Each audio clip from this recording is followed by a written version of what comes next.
오늘은 택하심을 아노라. 택하심을 아노라는 제목으로 우리 하나님 말씀 함께 나누도록 하겠습니다. 어제 우리는 2절과 3절을 통해서 그 데살로니가 교회 성도들을 향한 바울의 그 감사의 내용들을 살폈는데 세 가지였습니다. 믿음의 역사, 사랑의 수고, 그리스도에 대한 소망의 인내. 그래서 믿음, 소망, 사랑이 다 나온 거 볼 수 있는데 오늘 읽은 4절에서는 더 근본적인 감사의 이유가 나옵니다. 하나님의 사랑하심을 받은 형제들아 너희를 택하심을 아노라. 그러니까 감사의 이유, 그 근본적인 이유가 뭐냐? 하나님이 사랑하시고 택하셨기 때문에 그것으로 인해서 내가 너희를 볼 때 너무나 감사가 넘쳐난다 하는 거죠. 원래 순서상으로 보면 그 택하심이 먼저 나와야 됩니다.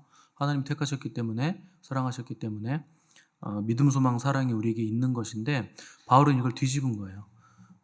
근데 이제 인간적인 우리의 시선으로 보면 당연히 이 순서가 맞는 겁니다. 바울의 순서가 맞는 겁니다.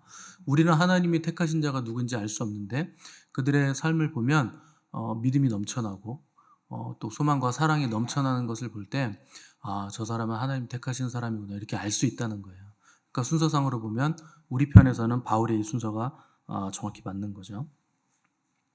그래서 누구를 보면 택하심을 알 수 있고 누구를 보면 택하지 않은 것 같다. 뭐 이렇게 얘기하는 건 사실 굉장히 위험한 얘기인데 바울은 그걸 안다는 거예요. 어떻게 아느냐? 본인의 택하심에 대한 그 확신이 너무나 강렬했기 때문에 그 복음을 전했을 때 복음에 반응하는 걸 보면 알 수 있는데 특별히 데살로니가 교회 성도들이 아주 짧은 시간에 복음을 전해 들었는데 환난과 핍박이 일어나고 생명의 위협을 느끼는 상황에서도 그 짧은 시간에 받아들인 복음을 타협하지 않고 생명을 걸고 예수 그리스도의 복음을 지켰다 하는 것을 볼 때 이 사람들은 하나님이 택하신 사람들이구나 하는 걸 그냥 명확하게 알 수 있었다는 겁니다. 그래서 그 택하심이라는 건 하나님이 창세전에 예정하신 그 택하심을 말하는 거예요. 우리가 뭐 이미 에베소서를 보면서도 하나님의 예정에 대해서 살폈고 또 골로새서를 통해서도 기독론을 다루면서도 이 예정을 다룬 바가 있는데 이 선택과 예정에 관한 교리는 굉장히 오래된 논쟁 가운데 있는 교리이고 아직도 뭐 여러 가지 결론이 나지 않는 교리이기도 합니다. 근데 이거를 우리가 안 다룰 수는 없는 것이 성경이 분명하게 선택과 예정에 대한 걸 말하고 있기 때문에 안 다룰 수는 없어요. 그래서 우리가 성경을 믿을 때 성경이 우리에게 이렇게 말해줬으면 좋겠는 걸 믿는 게 아니고 성경이 우리에게 분명하게 말씀하고 있는 바를 믿어야 돼요. 그러니까 우리가 교리가 굉장히 중요하고 여러분들이 이번에 기독교 본질 양육을 받는데 이제 조금 더 들어간 심화반 수업을 하고 있는 이유는 교리 교육이 굉장히 중요하기 때문에 그걸 하는 겁니다. 교리를 모르고서는 예수님을 제대로 믿을 수가 없어요.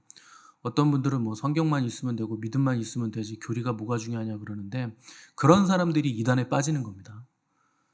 그래서 교리 교육은 굉장히 중요하고 성경이 무엇을 말씀하고 있는가 하는 걸 자세히 우리가 공부하는 거 굉장히 중요한 과정이 된다는 거죠. 예정이라고 하면 왜 이제 논쟁이 계속되느냐? 사람들이 불편한 거예요. 하나님이 창세전에 그러니까 내가 태어나기도 이전에 내 행위를 보지도 않고 무언가를 미리 예정해 놓으셨다고 하니까 기분이 나쁘다는 겁니다. 아니 내가 열심히 하지도 않았는데 나를 선택했다고? 내가 뭐 별다른 일을 하지도 않았는데 아직 태어나지도 않았는데 나를 버리셨다고? 뭐 이런 느낌을 받게 되니까 기분이 나쁜 거예요. 마치 인간의 자유의지는 그럼 아무짝에도 쓸모없는 것이냐? 뭐 이제 이런 식으로 생각을 하는 거죠. 근데 하나님은 그렇게 하신다는 것이 성경의 선포입니다. 그래서 내가 에서는 미워하였고 야곱은 사랑했다. 그러니까 야곱은 택했고 에서는 유기됐다는 거예요. 유기됐다는 게 뭐 약간 방치됐다 이런 느낌이 있는데 선택의 반대 말로 이제 유기라는 단어를 씁니다. 그래서 태어나기도 전인데 왜 야곱은 사랑하시고 에서는 미워하셨는가? 그건 하나님의 뜻입니다. 그러니까 우리는 자꾸 이제 하나님 되고 싶어가지고 하나님이 어떻게 그러실 수 있는가 말씀을 하시는데 그건 우리가 할 얘기가 아닙니다. 제가 뭐 이건 뭐 정확한 이해가 안 되지만 제가 좋은 선물이 10개 생겨서 우리 교인분들 중에 10명을 선택해서 줬다고 해서 제가 나쁜 사람 되는 건 아니잖아요. 안 줘도 돼요. 그냥 제가 다 가져도 되잖아요. 근데 그걸 이거 성도들과 나눠야 되겠다. 싶어가지고 좋은 마음으로 10분에게 나눠주면 그 10명만 줬다고 해서 제가 악한 사람이 되는 건 아닙니다. 다 죽어야 되는 거예요, 원래. 원래 살아나는 건 없어요. 구원은 없어요. 하나님의 법상으로는. 모두 죄인이기 때문에 다 죽어야 되는데 그 중에 몇을 하나님이 살려주신다고 해서 하나님이 왜 누구는 살리고 누구는 버리나? 악하시네. 이렇게 얘기할 수 없다는 거예요. 그러면 다 죽으면 여러분들의 마음은 시원하겠습니까? 다 죽어버릴까요, 그냥? 그럴 수 없다는 거예요. 하나님의 기쁘신 뜻이 있다는 겁니다. 그래서 우리가 예정론이 기분이 나쁜 이유는 예정론에 대한 이해가 너무나 얕기 때문에 기분이 나쁜 거예요. 그 예정론과 결정론을 혼동하시면 안 됩니다. 결정론은 인간은 아무런 역할을 하지 못하고 어찌 됐든 간에 하나님이 정하신 그 결론이 반드시 나고야 만다 하는 운명론적인 생각이 결정론입니다. 예정론은 그런 게 아니에요. 예정론은 인간의 자유의지가 분명히 개입을 합니다. 그래서 인간이 어떤 선택을 하느냐에 따라 달라집니다. 그런데 하나님이 시작과 끝에 관한 확실한 계획을 가지고 계시고 그것을 이뤄가시는데 뭘 통해 이뤄가시느냐? 인간의 자유의지를 통해서 이뤄가시는 거예요. 이게 예정론의 놀라움입니다. 인간의 자유의지를 하나님이 침해하시거나 왜곡하시거나 변질시키지 않으시면서 그대로 두시면서 그 인간의 자유로운 선택을 이용하셔서 하나님이 예정하신 그 결론으로 반드시 끌고 가신다 하는 것이 그 섭리와 예정론의 또 하나님의 깊은 지혜죠. 그러니까 이해할 수 없다는 거예요. 그 과정을 어떻게 하나님이 그렇게 하시는지 인간의 머리로 이해할 수 없는 영역인데 우리가 그걸 판단하고 이해하려고 하니까 자꾸 잘못된 이해에 빠지게 된다는 겁니다. 그러니까 예정론의 핵심은 하나님의 주권입니다. 인간의 자유의지가 주제가 아니에요. 예정론은. 하나님의 주권은 반드시 이루어진다. 왜냐하면 그분은 온 우주의 주권자이시기 때문에 하늘과 땅의 모든 권세와 주권을 가지신 분이기 때문에 하나님의 주권은 반드시 이루어진다 하는 것이 예정론의 핵심입니다. 그래서 웨스트민스터 신앙고백서라는 중요한 고백서가 있는데 그 3장 서두에 이런 구절이 있어요. 하나님은 영원전에 그분의 마음의 원대로 가장 지혜롭고 거룩한 뜻을 따라 자유롭게 장차될 일을 확고하게 정하셨다. 그게 무슨 말이냐? 모든 것들을 하나님이 정해 놓으셨다는 거예요. 그러면 이제 여러분들 또 이제 이상한 생각을 하죠. 그러면 나는 마음대로 살아도 되겠구나. 하나님이 정해진 대로 가겠구나.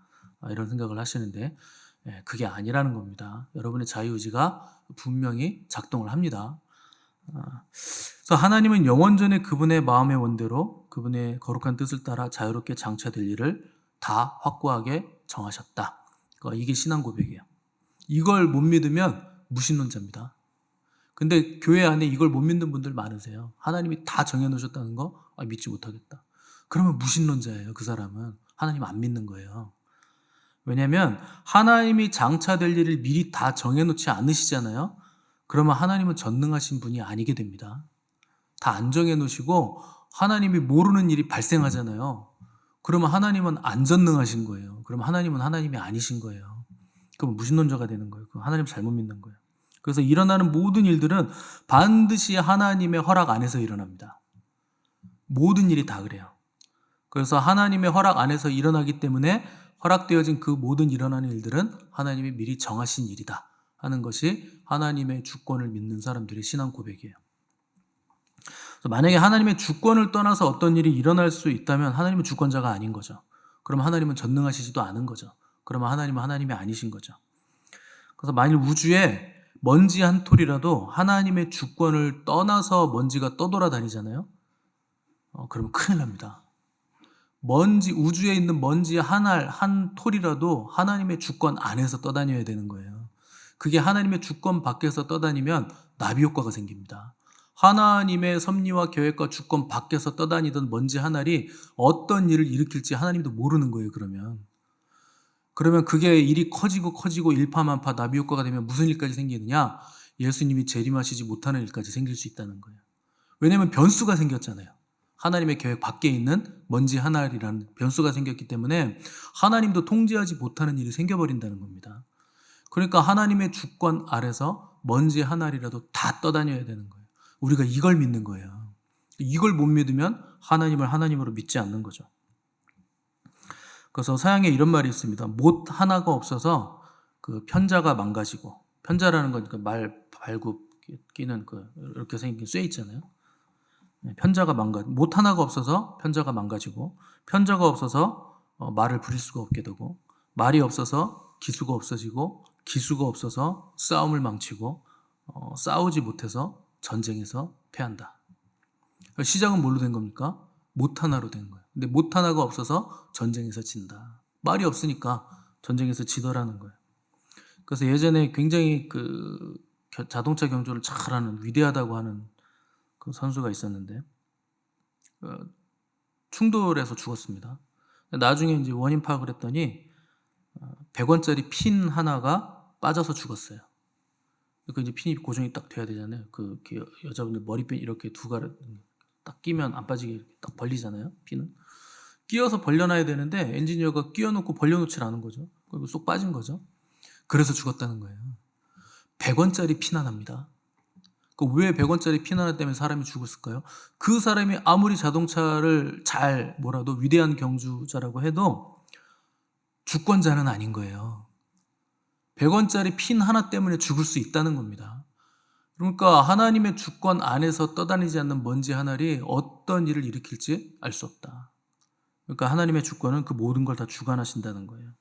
그런데 인간의 자유를 침해하거나 훼손하지 않는 방법으로 하나님은 반드시 그분의 주권을 이뤄가신다. 이게 하나님 되심입니다.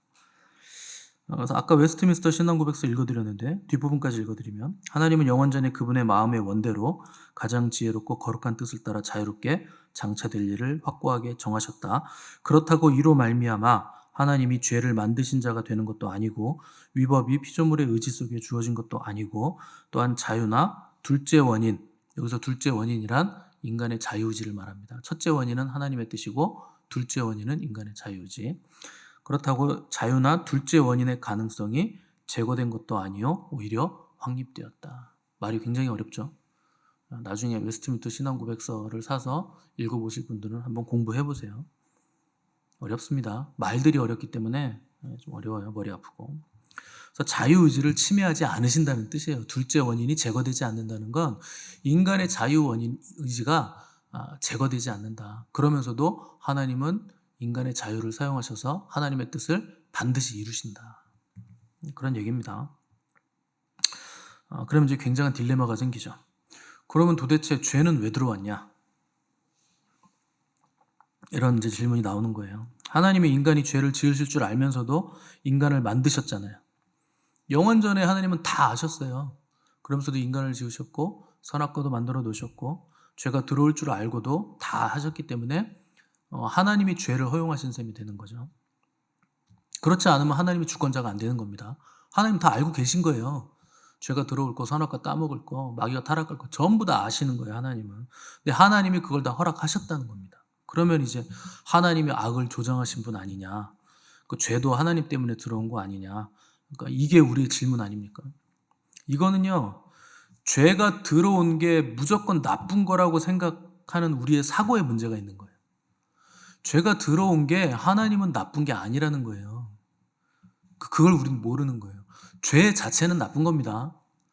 그런데 죄가 들어오도록 허용하신 하나님의 뜻은 선한 거예요. 이해되시죠?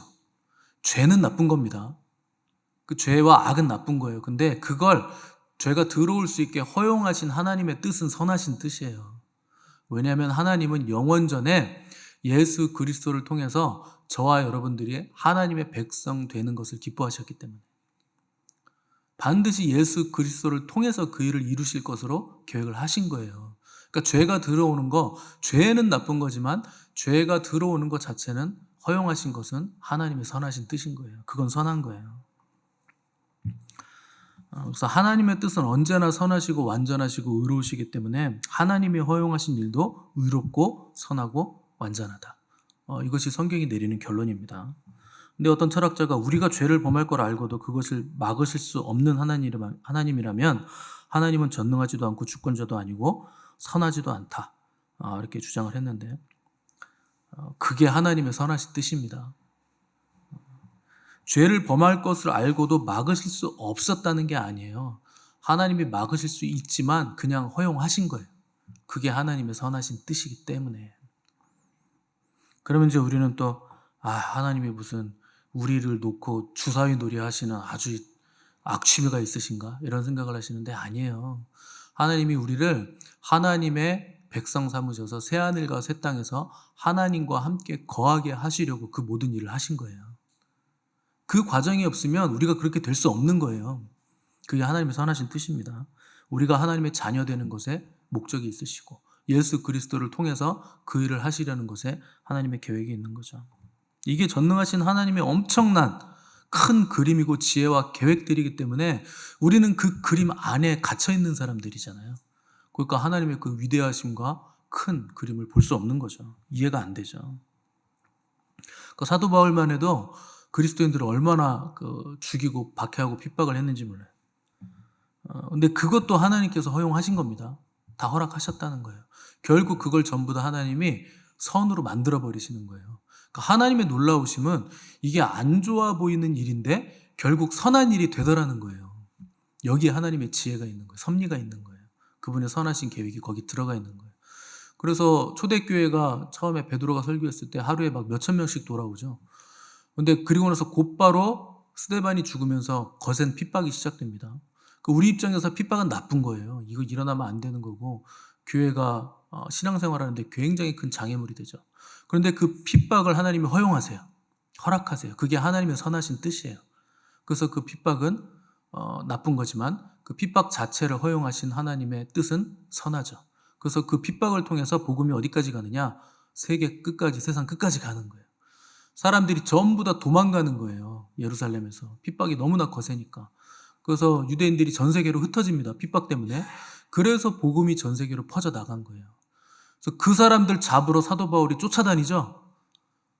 그 세계를 막 쫓아다니는 거예요. 그렇게 쫓아다니다가 다메섹에서 예수님을 만나가지고 이방인의 사도로 부름을 받아서 사도 바울이 곰곰이 생각해 보니 자기가 길리기아 다소에서 태어난 거, 유대인인 거, 히브리인 중에 히브리인인 거, 유대인 중에 유대인인 거, 바리새인 중에 바리새인인 거, 가말리엘 문화생에서 교육받은 거, 학위 있는 거, 히브리어, 헬라어, 로마, 라틴어 잘하는 거, 이런 거 전부 다 하나님의 뜻이었다는 거예요. 지나고 나서 부름받고 보니까 이게 전부 다 하나님의 계획이다라는 거예요. 그래서 자기의 부르심을 알게 되죠. 그러니까 자기 부르심을 자기가 깨닫고 알게 되니까 성도들을 봤을 때, 이 짧은 기간에 3번 딱 복음 전했고 몇 주 전하지도 않았는데 목숨을 걸고 신앙을 지키더라 하는 걸 보니까 너희의 택하심을 내가 안다. 믿는다고 하지 않습니다, 바울이. 너희의 택하심을 내가 믿노라 이렇게 하지 않고 나는 안다. 너희가 창세전에 예정하신 하나님의 택정하심을 입었기 때문에 너희들이 그런 반응이 나오는 거지 택함이 없으면 절대 그런 반응이 나올 수 없다는 겁니다. 안다는 거예요. 저도 우리 교회 오시는 그 성도님들을 만나서 이렇게 상담하고 만나보면 압니다. 하나님이 보내셨다. 이런 거 알게 돼요. 얘기해보면 그냥 바로 알아요. 그냥 어떻게 그렇게 잘 받아들이고 어떻게 은혜를 잘 받으시는지 하나님이 인도하시고 하나님이 계획이 있으셨구나. 금방 알게 되죠. 그러니까 하나님의 세밀한 섭리와 인도하심이 있다는 겁니다. 그래서 그건 창세전에 이루어진 일이죠. 우리 에베소서 1장으로 다시 한번 가보겠습니다.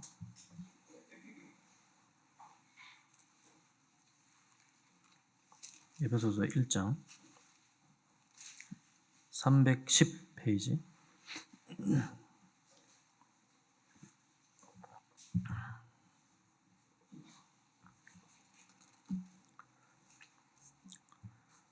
삼절에서 6절 다 같이 읽어보겠습니다. 3절에서 6절 시작.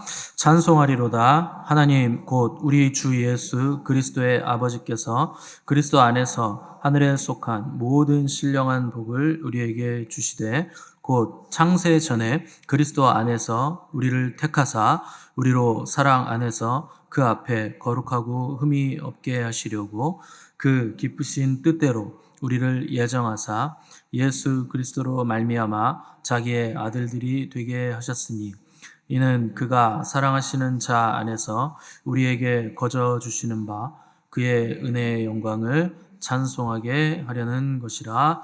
아멘.